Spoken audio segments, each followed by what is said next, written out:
Estamos de vuelta y podemos tener este tiempo de compartir.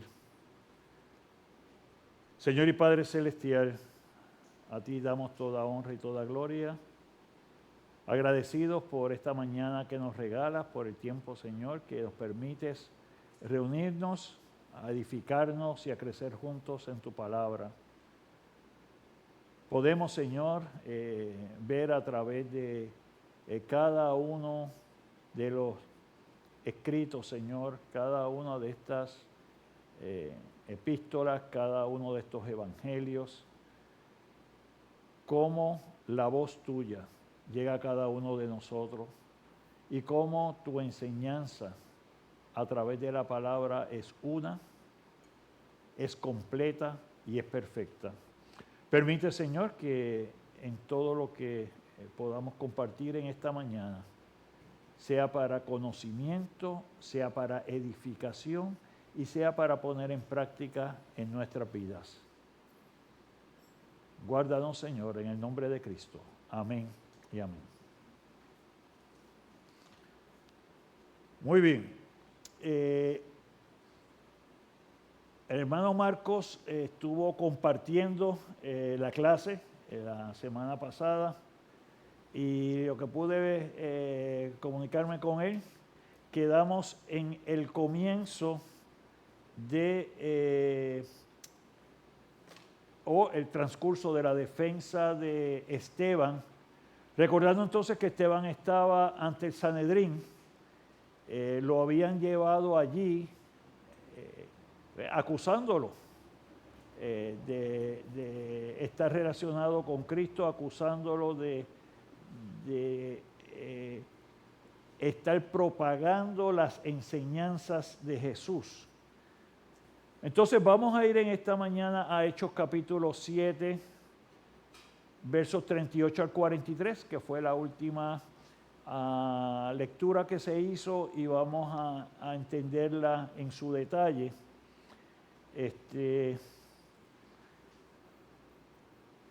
Yo la voy a tomar, esta lectura.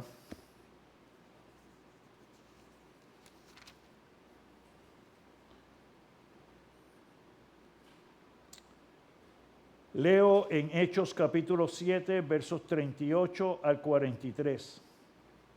Este es aquel Moisés que estuvo en la congregación en el desierto, con el ángel que le hablaba en el monte Sinaí, y con nuestros padres, y que recibió palabras de vida que darnos, al cual nuestros padres no quisieron obedecer, sino que le desecharon, y en sus corazones se volvieron a Egipto. Y me quiero detener allí. Lo que se está presentando es que Esteban está haciendo un paralelismo entre lo que sucedió con Moisés en el desierto y lo que hicieron los israelitas con Moisés en el desierto, con la forma en que el Sanedrín, los sacerdotes, los fariseos, los saduceos, habían obrado con Cristo. Entonces quiero que miremos en esta mañana, eso es la forma en la cual Esteban está llamando a la conciencia y el entendimiento del Sanedrín, pero yo quiero hacer otro paralelismo. Esto que hizo el Sanedrín y que hicieron con Jesús, ¿cómo se ve en nuestras vidas hoy? Y voy a ir con calma en esta parte, porque podemos sentarnos en esta mañana y decir, mira cómo el Sanedrín no escuchaba, no veía, mira qué malos eran. Pero tenemos que mirar en la forma y el comportamiento que aplicó el Sanedrín, cómo nosotros nos vemos en ese tipo de actitud y en ese tipo de instancia. Y vamos a ir con calma a mirar. Lo primero que está trayendo allí es, Moisés lo llevó hasta el Sinaí. Dios se mostró para con el pueblo de Israel. Y porque Moisés fue y subió y estuvo en el Sinaí, de pronto el pueblo comenzó a dudar de Moisés. Así como Jesús, enviado por Dios, estuvo entre el pueblo de Israel también, y estuvo en Judea, y estuvo en Samaria, y estuvo en Galilea. ¿Y qué hizo?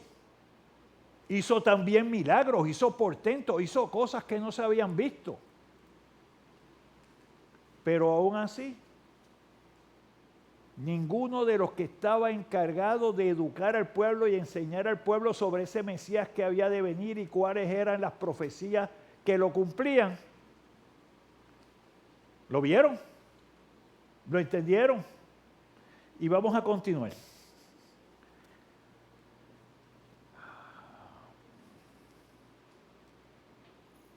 Verso 40.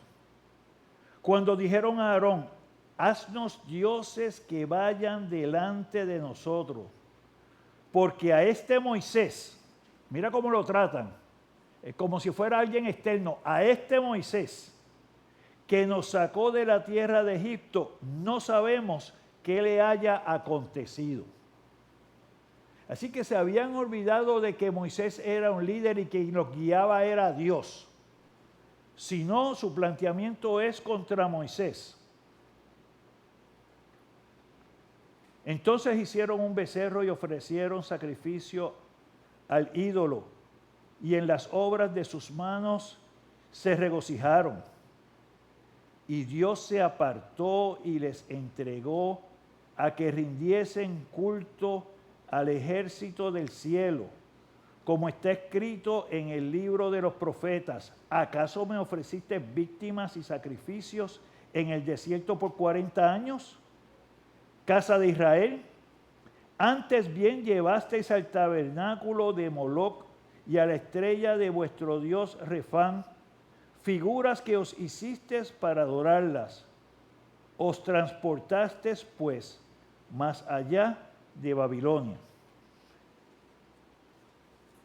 Próximo, por favor.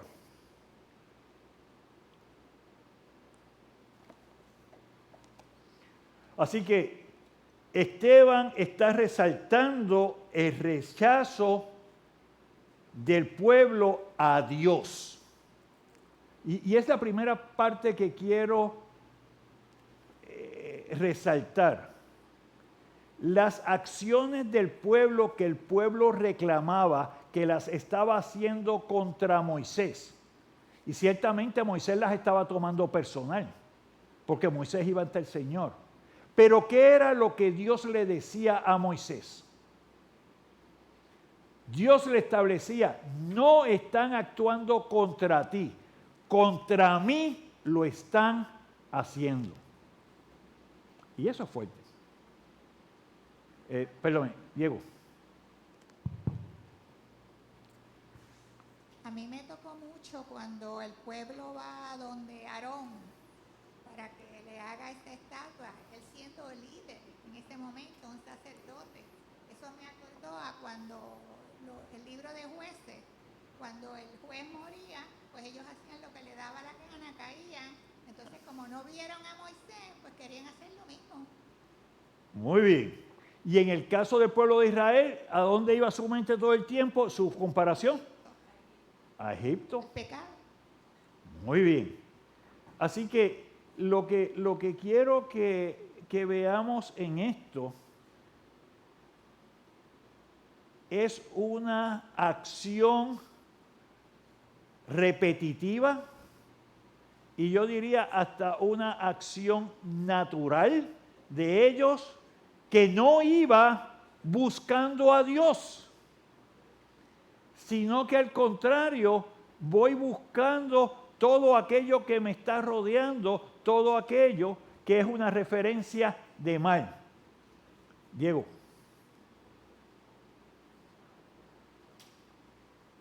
Allá. Gracias.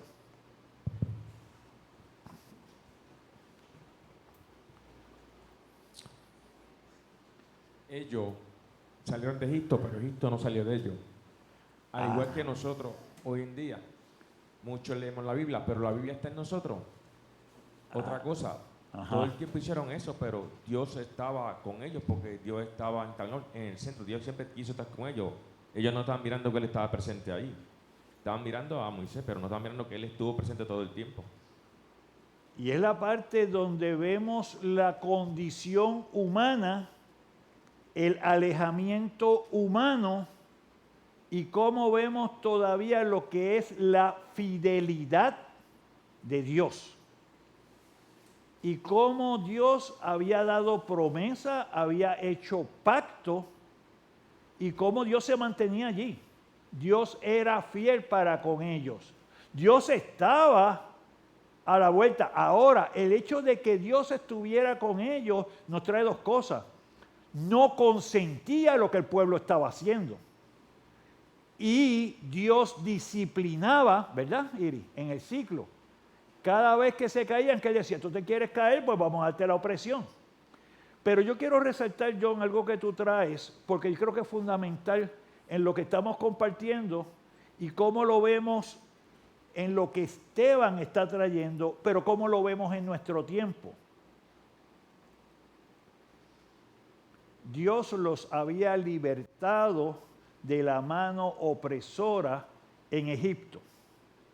Pero un punto que tú traes, Egipto, sus prácticas, sus condiciones no habían salido del corazón de ellos. Y por eso vemos en el transcurso del tiempo cómo cada vez que pasaba algo, ellos regresaban, ellos comparaban, ellos anhelaban, porque no había cambiado en su corazón lo que Dios había hecho por ellos.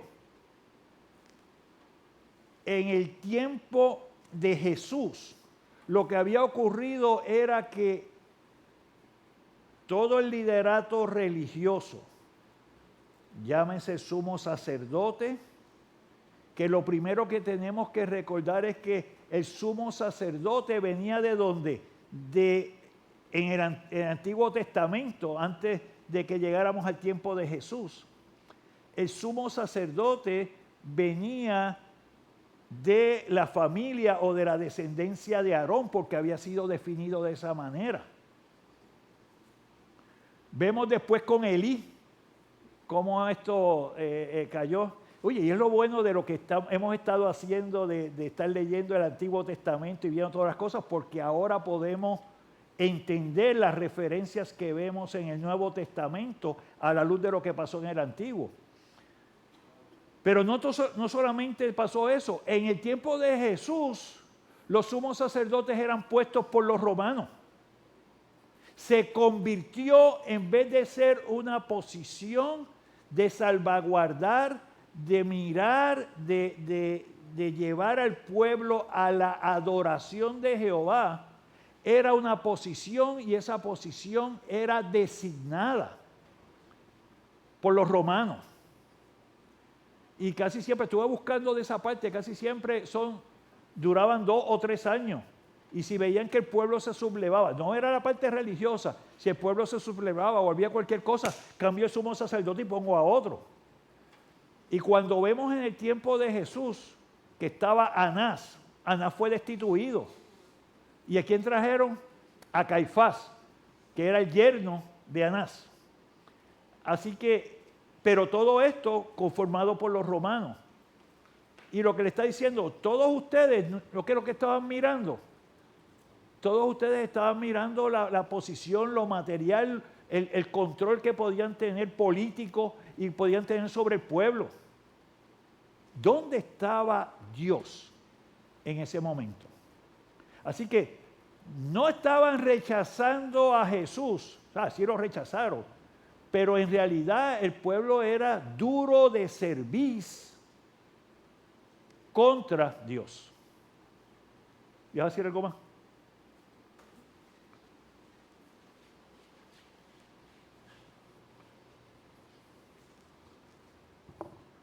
Me van buscando Éxodo 32, 1 y Amós 5 del 25 al 27, que vamos a ir sobre ello. Ya ellos venían con un corazón duro. Entonces después también los romanos los ponían, pero era por tratar de manipularlos a ellos para que hicieran las cosas, ¿sabes? Que ellos necesitaban. Sí, lo que buscaban era contrólame el pueblo, dame los tributos, asegúrate que me lleguen los tributos y yo te dejo tranquilo. Y te doy un semigobierno dentro del mío. Ahora, para nosotros lo que trae es lo siguiente, que es la parte que tenemos que mirar. Trajiste también la aplicación a nuestro tiempo, donde yo puedo estar en la iglesia. Yo puedo haber escuchado, puedo haber hasta leído. Eso ha cambiado mi vida. Me ha traído conocimiento, pero eso ha bajado a mi corazón. Porque si no estamos haciendo lo mismo que Esteban le está diciendo al Sanedrín, le está diciendo a los fariseos y a los saduceos y a los sacerdotes, y es lo mismo que hizo el pueblo de Israel con Moisés.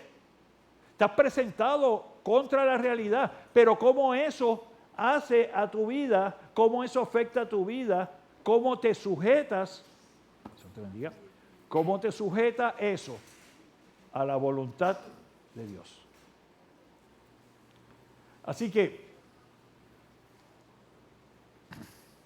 narra cómo mientras Moisés recibía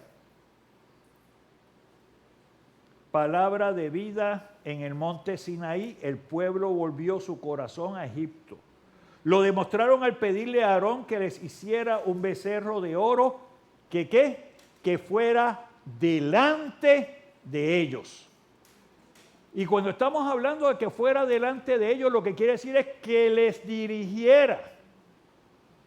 O sea, Dios me sacó con mano poderosa de Egipto, me hace pasar el Mar Rojo y necesito que sea un becerro y de oro también que me lleve adelante.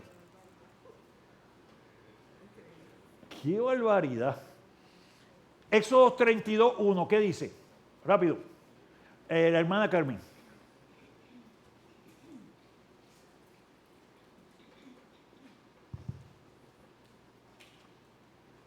Dios le bendiga. Dice la palabra, Jehová dijo a Moisés, anda, sube de aquí tú y el pueblo que sacaste de la tierra de Egipto a la tierra de la cual juré a Abraham, Isaac y Jacob, diciendo, a tu descendencia la daré. Así que tenemos la promesa que está dando. ¿Qué nos dice Amós 5, 25 al 27? ¿Qué no tiene?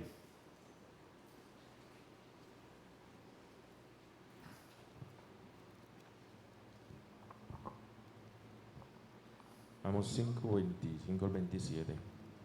Me ofreceréis sacrificios y ofrendas en el desierto en 40 años, oh casa de Israel.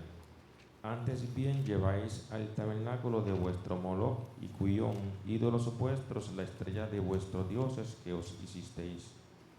Os haré pues transportar más allá de Damasco, ha dicho Jehová, cuyo nombre es Dios de los ejércitos. Amén. ¿Qué está pasando allí? El profeta Amós, ¿qué le está diciendo al pueblo? Porque yo creo que hay que parar y que entender esta parte. Amós 5, 25 al 27. ¿Qué es lo que está diciendo el profeta allí? Vamos a ver. Iri. Sí, dice que en 40 años solamente era que le pedían. Digo, lo que Ajá. he leído de la Biblia, ¿verdad? Ajá. Era que todo era que pedían y pedían a Dios y cuando Dios le daba se satisfacían y después volvían a lo mismo. Ajá. En su corazón lo que tenían eran los dioses de los sitios donde estaban. Muy bien, muy bien. ¿Cómo vemos lo que acaba de decir Iris en nuestra aplicación? Si yo traigo lo que dice Iris en nuestro tiempo, ¿qué quiere decir eso? ¿Cómo lo traducimos a hoy? Esteban está diciéndole esto al Sanedrín y está yendo hacia atrás. ¿Cómo aplicamos eso hoy?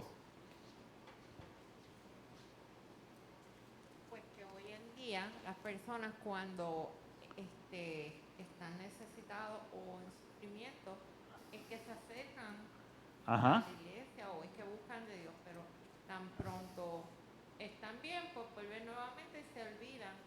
O sea, ¿Y qué significa eso? Que es solamente por interés. Es por interés, muy bien. ¿Qué más? Pues aquí la parte medular de esto es que primeramente Dios conoce los corazones. Vamos a empezar por allí. Dios sabe que si nos sentamos en esta mañana aquí, ¿por qué vinimos aquí? Él lo sabe. Y Él sabe quién vino a adorarle, quién vino por cumplir. El domingo pues yo fui a la iglesia por la mañana. Ya estoy ready, mira, check the box. ¿Quién vino esta mañana? Porque es un rato chévere, tú sabes. Cojo un poquito de aire acondicionado, escucho música. Yo creo que... ¿sabe? Él sabe por qué. Yo no lo sé.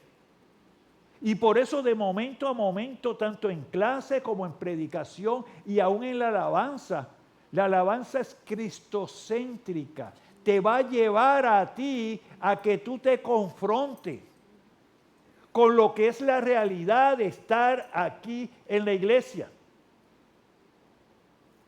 Porque no es que Dios está confinado a cuatro paredes. Él está con nosotros en todo tiempo y en todo lugar. Y por eso yo creo en el justo juicio de Dios.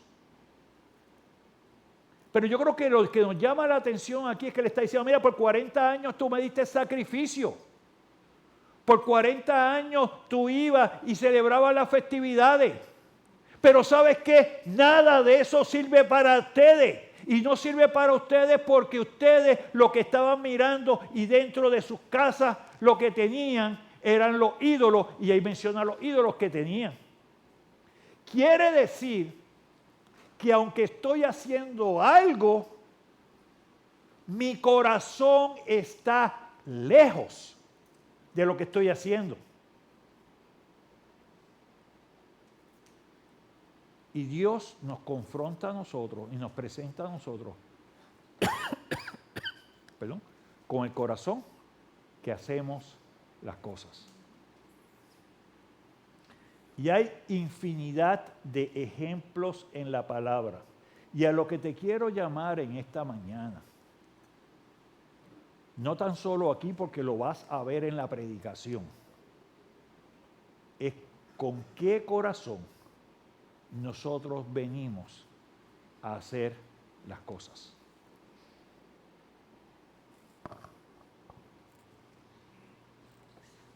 Eso mismo que yo. Ellos tuvieron 40 años supuestamente aprendiendo, pero en realidad lo que estaban eran 40 años en conveniencia para llegar a la tierra prometida, pero como Dios lo sabía, por eso no los dejó que entraran.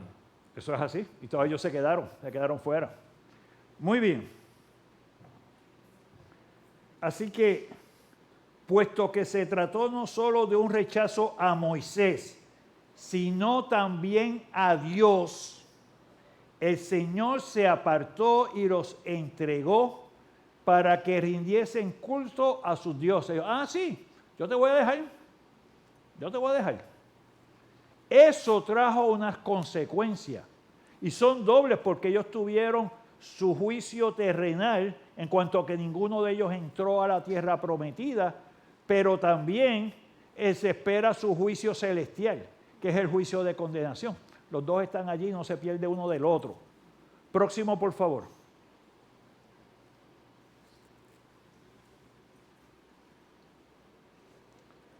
Esta cita muestra que los israelitas en el desierto en realidad no le ofrecieron sus sacrificios a Dios durante los 40 años que estuvieron en el desierto.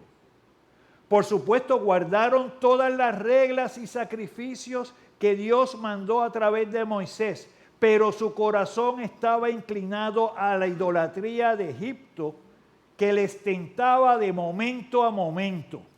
Y ahí viene la parte donde para las personas es más fácil decir yo tengo control de mi salvación y control de mi relación al Señor por las obras que hago. Si me porto bien, si trato bien al vecino, si no mato a nadie, si no robo, si doy al pobre, yo estoy bien, yo estoy cuadrado. Pero si tu corazón no está dispuesto a la obediencia a Dios, si tu corazón no está dado a seguir lo que te ha enseñado, si no has creído y entendido la obra de salvación de Cristo, de la gracia de que estabas muerto y de que hay una oportunidad de redención, si no estás en ninguna de esas, mi hermano, eres un incrédulo.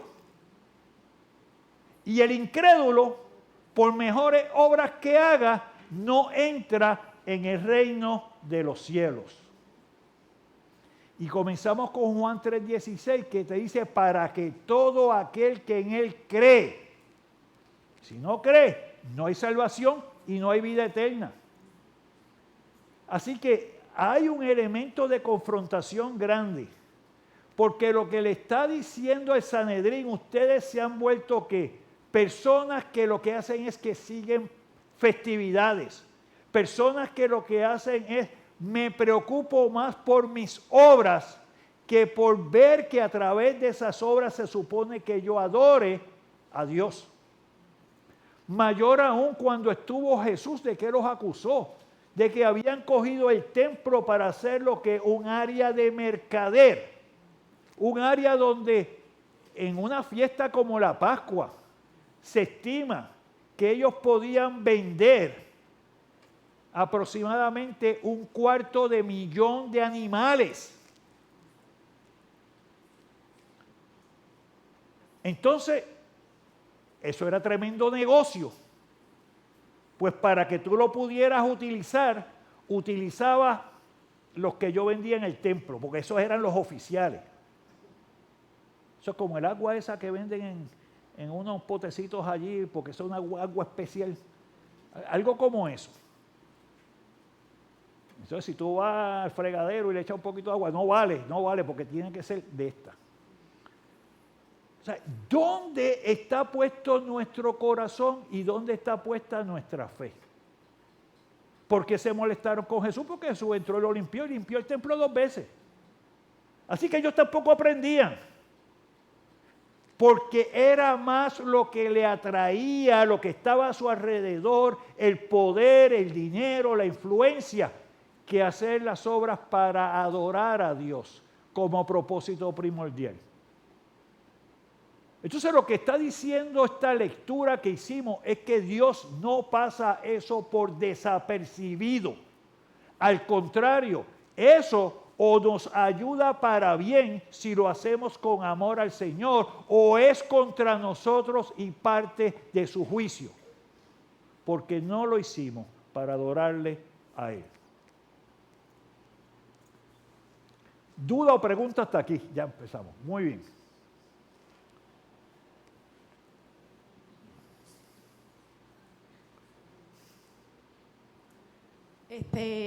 No es una duda, es un dato curioso. Dato curioso. Sí. Es que cuando venía de camino, siempre me pongo a escuchar prédicas de John MacArthur. Ajá. Y da la casualidad que el tema de hoy era que él decía, supuestamente, yo voy a hacer 2 cultos, uno por la mañana y uno por la tarde, pero solamente de alabanza y adoración. Porque yo lo que quiero ver es cuántas personas de esta congregación vienen de verdad, de corazón, a alabar y adorar a Dios, o vienen solamente por calmar su conciencia. Lo mismo que usted está diciendo, lo estaba escuchando esta mañana. No hay casualidades en estas cosas. Causalidades, yo creo que vamos aquí. Próximo, por favor. Durante su jornada por el desierto, los israelitas guardaban en sus tiendas de forma escondida imágenes de Moloc, que era un dios de los amonitas. También adoraron las estrellas de Refán, probablemente el planeta Saturno, y esto venía de Egipto. O sea que en Egipto se adoraba muchas cosas. conocido como Quiún, y es el que se menciona en Amós 5:26. Es la conexión entre lo que dice Amós y lo que estamos viendo en Hechos. En ambos casos los israelitas le habían hecho figuras para adorarle. O sea, yo voy por la mañana al templo, hago mi sacrificio, expío mis pecados y por la tarde me voy y saco el ídolo que tengo allí. En aquel tiempo le podían poner una vela o le podían poner incienso o le podían hacerlo. Pero ¿de qué estamos hablando? Entonces podemos decir, mira qué malvados eran estos lo que hacían. Pero nosotros nos enfrentamos a lo mismo. ¿Sabes?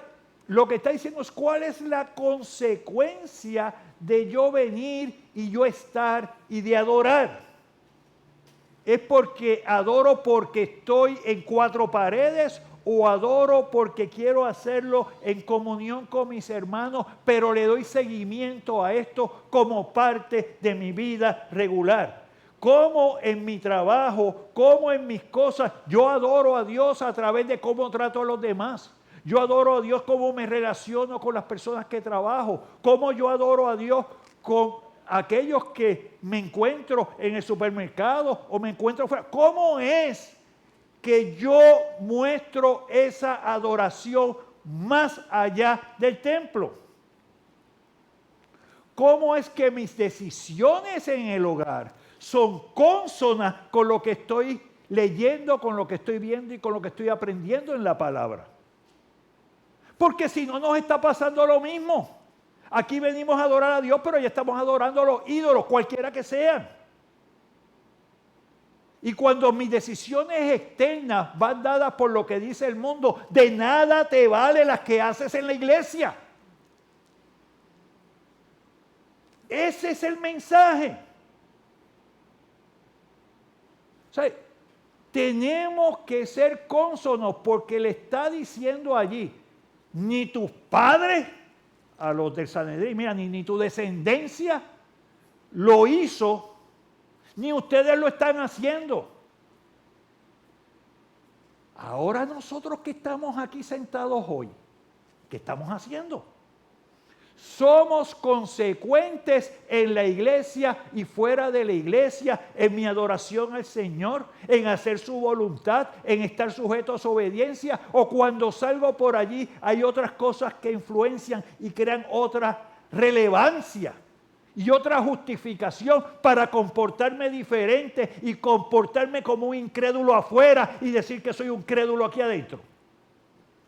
Eso es lo que está trayendo Esteban.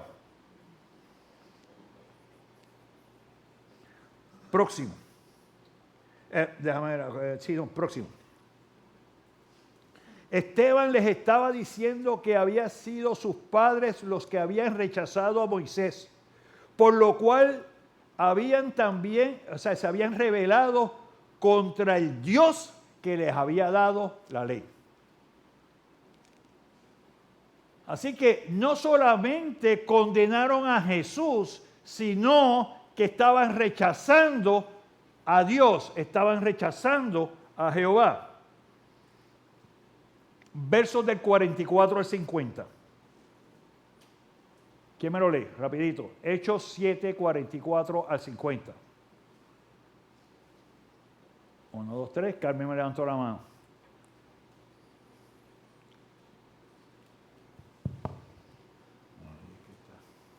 Próximo, por favor.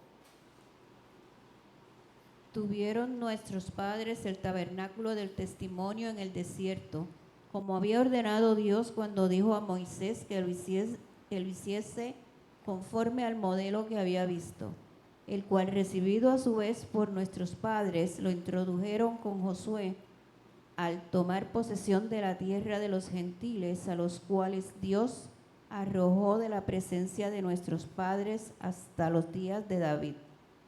Este halló gracia delante de Dios y pidió proveer tabernáculo para el Dios de Jacob. Mas Salomón le edificó casa, Si bien el Altísimo no habita en templos hechos de mano, como dice el profeta, el cielo es mi trono y la tierra el estrado de mis pies. ¿Qué casa me edificaréis? Dice el Señor. ¿O cuál es el lugar de mi reposo? ¿No hizo mi mano todas estas cosas?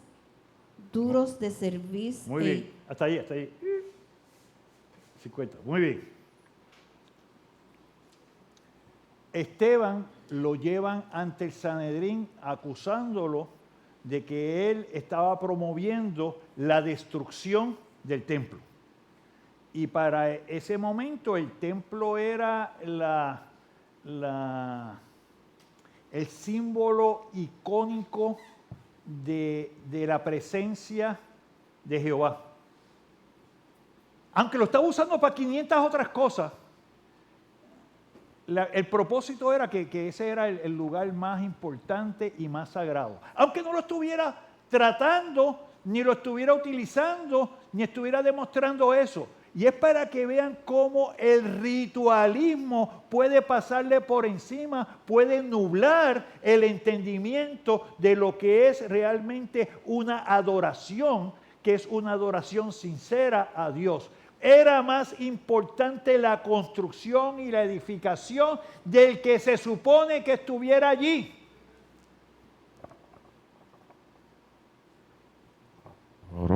Y le digo más. Si recuerdan una de las predicaciones que hicimos,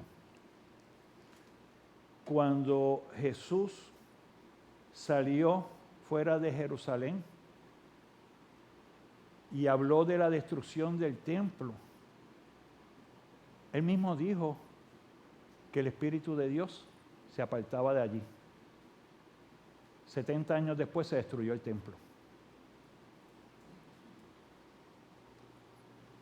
Eso está fuera de liga. Ok. Así que Esteban pasa a responder la acusación que se le había hecho en relación a la destrucción del templo. En su explicación hace una relación histórica de cómo se había transformado el tabernáculo de Dios hasta sus días. Dios había ordenado la construcción del tabernáculo a Moisés. La siguiente generación de Israel recibió el tabernáculo y lo introdujo a la tierra prometida con Josué. Y el tabernáculo duró hasta el tiempo de David. Y el tabernáculo, recordando ahora lo que hemos estudiado en la parte del Pentateuco, lo que mostraba en sí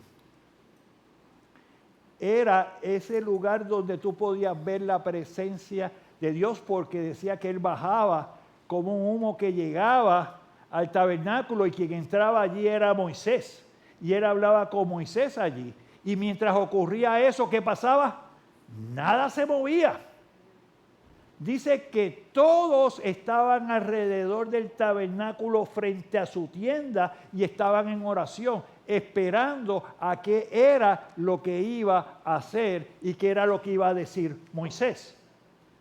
Así que había una expresión, pero esa expresión no se limitaba al tabernáculo. ¿De qué otra forma Dios se mostró al pueblo ahí cuando estaban en el desierto?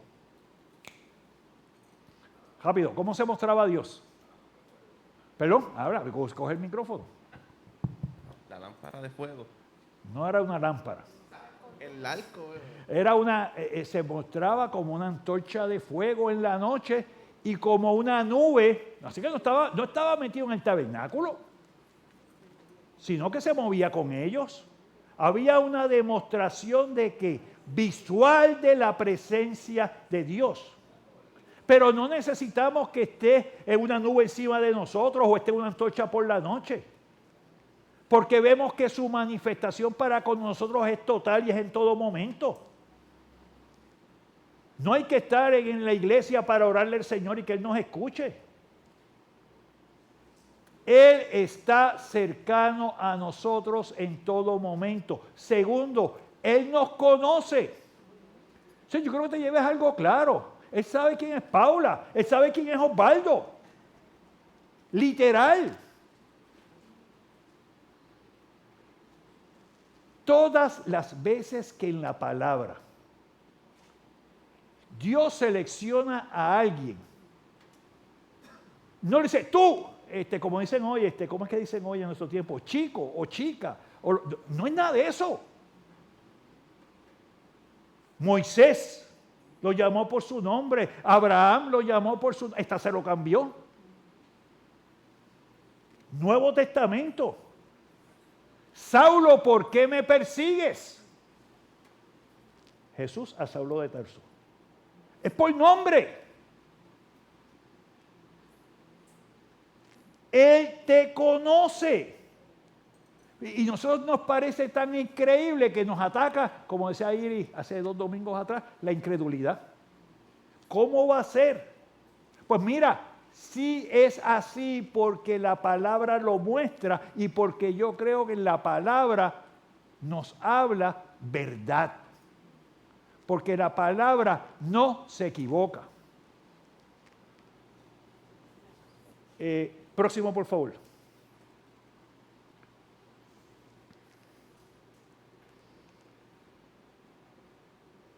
Así que lo que ha hecho aquí es decir, sí, hay una estructura que comenzó como tabernáculo. Sí hay una estructura que se movió con el pueblo. Sí hay una estructura que luego David quiso construirla en templo y que Dios no se lo permitió. Y que fue Salomón el que llegó a hacer una estructura. Porque ya habían llegado y se habían asentado. Pero hay unos detalles bien bonitos detrás de esto. Porque me van a decir, pero mira, ahí está una estructura. Y Dios mismo le dio las especificaciones de la estructura. Vamos a ver. Próximo, por favor. Aunque David deseó construir casa permanente a Jehová, no fue hasta que Salomón se construyó el templo.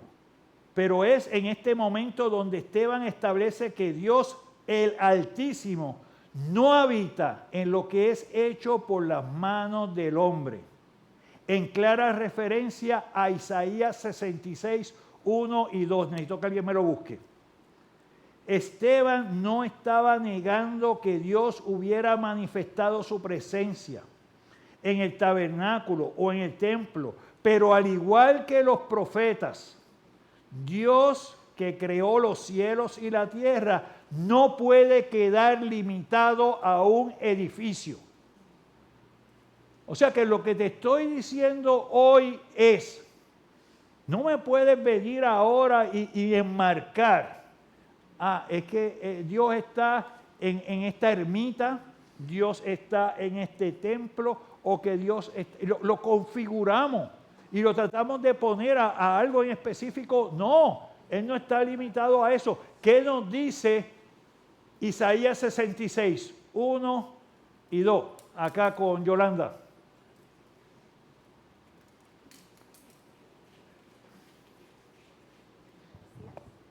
Isaías 66:1 dice, Jehová dijo así, el cielo es mi trono y la tierra estrado de mis pies. ¿Dónde está la casa que me habréis de edificar? ¿Y dónde el lugar de mi reposo? Mi mano hizo todas estas cosas y así todas estas cosas fueron, dice Jehová. Pero miraré a aquel que es pobre y humilde de espíritu y que tiembla a mi palabra. Amén. El cielo es mi trono y la tierra, ¿dónde tú me vas a poner? ¿Qué casa me vas a hacer? ¿Dónde me vas a encajonar? Son principios, lo que quiero llevarle son principios. Estamos viendo cómo hay una enseñanza dada por Esteban al Sanedrín, inspirado por el Espíritu Santo, pero cómo nos habla a nosotros para sacar malos conceptos que podemos tener. Wanda, dame un momentito, Wanda.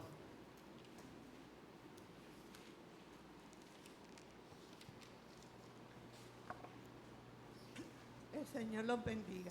Amén. Todavía vemos una afirmación de todo lo que usted ha dicho y lo que dice la palabra principalmente. En Apocalipsis 21, versículo 22, donde dice, Juan dice, y no vi en ella templo, porque está hablando de la ciudad que el Señor va a bajar del cielo, y dice, y no vi en ella templo, porque el Señor Dios Todopoderoso es el templo de ella y el Cordero. Amén. Amén. Así que el mensaje que se está llevando es que hay una transformación que está ocurriendo. Y para terminar, quiero que me busquen en Primera de Reyes 8:27.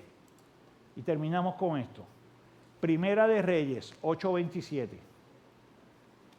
¿Quién lo tiene? Rapidito, rapidito.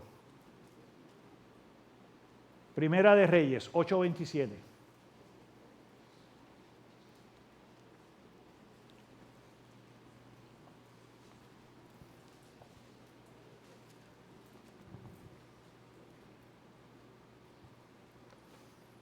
Primera de Reyes 8:27.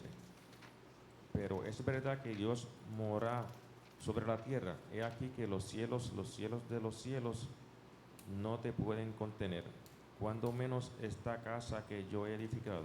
Amén. Tenemos a Salomón. Y es lo que quiero que vean. Y Salomón, dentro de lo que había hecho, el Señor le había mandado, ¿qué reconoce? Sí, de tuyo son los cielos.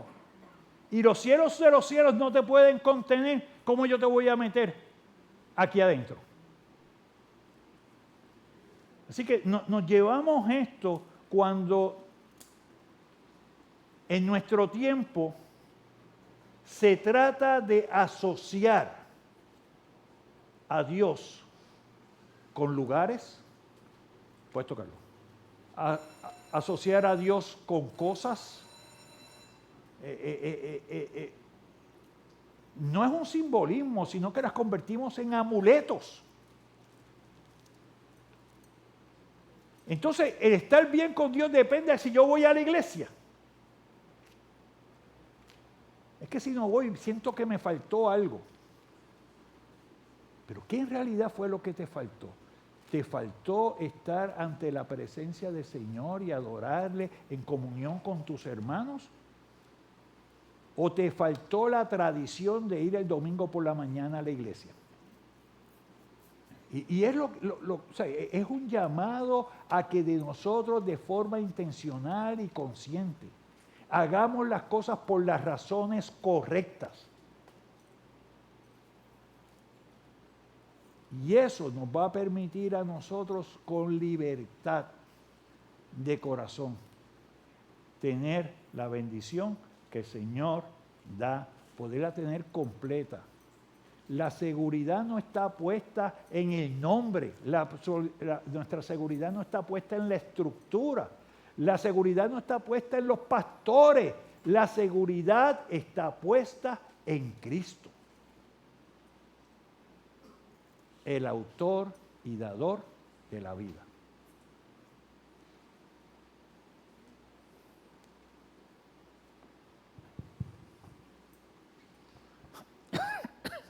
Si Dios no habita en templos de hombres, eso estamos claros, en edificios, ¿tiene algún sentido o hay algún propósito la construcción del tercer templo que quieren hacer los judíos?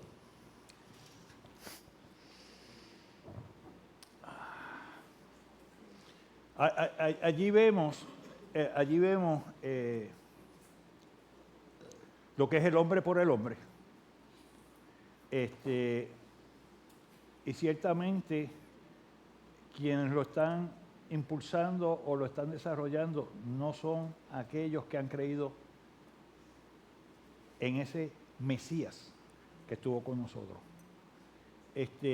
Y hay personas que por ellas mismas quieren hacer y quieren lograr y quieren decir, no, porque yo tengo que hacer un templo especial, porque cuando venga el Señor, pues entonces ahí es que Él va a estar. O ahí es que Él va a adorar, o es que va a predicar, o lo que sea. Yo tengo un problema técnico con eso. Y yo creo que fui claro cuando hablé de la segunda venida. El Señor viene y vino, y ya está. Game over. ¿Sabes? No hay más nada. En cuanto a la parte nuestra, O sea, o nosotros vamos al Señor y nos manda a buscar antes, y ese tercer templo se quedó allí en el aire, o cuando Él venga, Él lo que va a hacer es que nos va a llevar con Él. Y no nos va a meter en ningún lugar porque, como leía la hermana Wanda, ya no es un asunto de un lugar o una localidad, porque ya no hay. Porque estamos nosotros en Cristo ante la presencia de Dios. ¿Para qué más tú necesitas? Entonces, hay mucho video y hay mucho podcast y hay muchas cosas, no solamente de esto, de animales y de cosas, todo eso está allí. Y no quiero decir que no son cosas que están saliendo y que están en nuestro momento.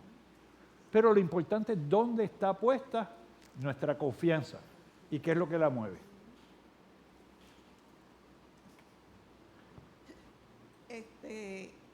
Respecto a todo lo que hemos oído hoy, hay un detalle que no debemos olvidar. Estamos hablando, pues, si venimos al templo porque estamos buscando X o esta razón, pero tenemos que siempre recordar que uno de los mandamientos del Señor es congregarnos. Y donde se edifique su palabra, ahí tenemos que estar. Está bien que tenemos que hacerlo de corazón, pero si nosotros seguimos el mandamiento de congregarnos, de amarnos unos a los otros, no tenemos que buscar una excusa para estar aquí. Simplemente estamos siguiendo al Señor con todo su camino que nos ha trazado. Amén. No dejéis de congregarnos como algunos tienen por costumbre, pastor. Mientras estábamos hablando me recordé el corito que cantábamos, lo que estaba de chiquito. El cielo es el trono de Dios, la tierra el estrado de sus pies, pero siendo tan sublime mi Señor, corazón su templo es. Oh, qué gozo, qué maravilla. Por eso yo no quiero más pecar. Quiero ser su santo templo, donde el Espíritu de Dios venga a morar. De chiquito, pero tiene un mensaje poderoso. Pastor. Sí, Dios les bendiga, hermanos. Yo entiendo que el Señor es el centro de todo y las demás cosas son un complemento. Si no tenemos al Señor o si venimos o tenemos ideas extrañas acerca de cómo es la adoración que Dios merece y requiere, pues las demás cosas no harían falta.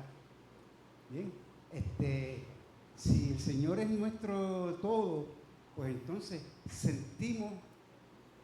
experimentamos la necesidad espiritual de adorarle, porque entonces o le adoramos o no le adoramos.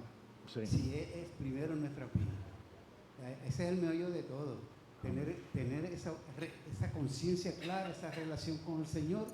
¿Bien? Y eso no significa que entonces no tenemos que venir a la iglesia porque yo lo puedo adorar desde casa y no necesito nada más. No, es que si el Señor está con nosotros y nosotros le amamos verdaderamente, experimentamos el deseo, la necesidad, porque la palabra lo establece y porque, como el mismo Señor dice en su palabra, todas las demás cosas se complementan, el venir a orar, el exhortarnos, el oír la palabra, etc. Sí, es que nos quedamos cojos de algo, que es la parte de la vida en comunidad. Fuimos creados de esa manera. Entonces, ¿cómo obedezco y aplico la palabra cuando nos dice, oren los unos por los otros? Estoy yo solo en casa, oro por mí mismo. Ama a los demás. Extiende a tu hermano al más débil. ¿Dónde está el más débil? O sea, vuelvo y digo, tratamos de acomodar la cosa y racionalizarnos a nuestra conveniencia, pero no es a la nuestra. Y es como las personas que dicen, no, yo creo a Dios a mi manera. Lo que pasa es que no es a tu manera, es a la manera de Él. Entonces, habla de tu ignorancia de lo que es Dios, quién es y lo que representa, porque nuestra forma de racionalizar las cosas es la que vale. Y se puede hacer de esta manera, y yo mejor trato de justificar. Y eso es lo que Esteban le está llevando a los miembros del Sanedrín directamente. Y la próxima parte que vamos a ver es cómo se enfureció el Sanedrín. Como así muchos pueden decir, oye Rafa, estás bajando duro y lo que me estás diciendo no me gusta y me pica y me molesta. Pues que te pique y te moleste y lo tratas conmigo. Enójate conmigo, yo no tengo problema. Es más fácil tú y yo manejarlo y pedirnos perdón acá abajo a que te toque allá arriba. Porque ya no hay break, no hay vuelta atrás. Y a mí me van a pedir cuentas también. Así que yo prefiero pasarlas acá abajo, sin problema ninguno. Vamos a estar en pie y terminamos en oración.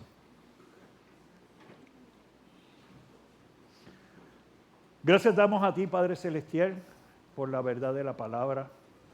Gracias damos a ti por la enseñanza que tienes para con nosotros y por cómo, Padre Celestial, nos muestras de una forma clara que tu fidelidad es por siempre, que tú te acercas, Padre Celestial, que tú provees para con tu pueblo. Pero de la misma forma, Señor, tú no doblegas, tú no te mueves, tú eres firme, Señor. Y eres consecuente con lo que nos has dado y con lo que nos has presentado. Y en su momento nos pedirás cuenta. Guárdanos, Señor, en este momento y que toda esta palabra, más que darnos conocimiento, sirva para tocar, para entrar, para penetrar en el corazón y sea motivo de gozo, de alabanza y de obediencia a ti. A ti damos toda honra y toda gloria en el nombre de Cristo. Amén y amén.